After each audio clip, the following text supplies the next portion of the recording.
নাম কি? আনোয়ারা। বাবার নাম? মোহাম্মদ আনাল হক। বাড়ি? বাড়ি জেলা কুড়িগ্রাম, থানা প্রচারকাটা, বাড়ি নারকেলহাট, মধ্যপালাপাড়া। সেইখানে থাকো কই? থাকি জয়নাবাজার শাড়ি যে কাটার সৌন্দর্য ওয়াশিং মেশিন এটা থাকে। কার বাসায় থাকো?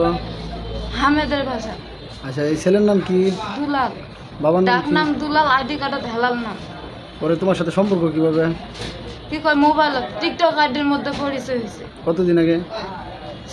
প্রায় 1 বছরের মতো। পরে পরে দেখি কয় পরে বাসা বাড়ির কাজ করছে না, হ্যাঁ পরে ফোন দিয়ে নিয়ে আসছে বিয়ে করার কথা।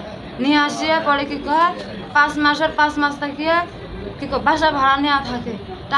টাকা গেছে 50,000, মোবাইল একটা নিছে বা 12,500 টাকা। পরে বাসা ভাড়া নিয়ে স্বামী স্ত্রী পরিচয় থাকলা? হ্যাঁ, স্বামী স্ত্রী পরিচয়, সবাই জানে জামাই। পরে পরে পরে ঈদের আগের দিন আসছে 11টা, 11:30। পরে গেছে গা আবার কি কয় 5টা, 5:30।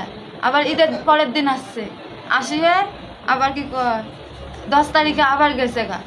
যা 2-3 দিন কথা কয়, আবার মোবাইল বন্ধ করতেছে, আর খোঁজ খবর না কিছু না। আজকে ফোন দিছে, হ্যাঁ দিয়ে ঝাঁতা মুখের ভাষা কথা কয়। হ্যাঁ, মোর টাকা যে এতগুলো নিছে কোনো কিছু কয় না, দেয় না কিছু করে। মুখ বিয়ে করার কথা নি কইছে, হেরাও ছাড়া কয় না। দুলালের বাড়ি কই? তা তো খবর পানো না। আচ্ছা, এখন তুমি কি চাও? আল্লাহ চাং কি কইছে এই ছাড়াক ধরে আনে মোক বিয়ে করে দিবেন, বলে এমন ভাবে দিবেন, হ্যাঁ তো হেবেলা যেন কোনোদিনও ছাড়ি যাব পারবে। পরে তোমার যেন আগে বিয়ে হয়েছিল ওই স্বামী? ওই স্বামী ডিভোর্স হয়েছে। ডিভোর্স দিছ? এখন তুমি চাও যে এই ছেলের কাছে তুমি বিয়ে বসবা? হ্যাঁ।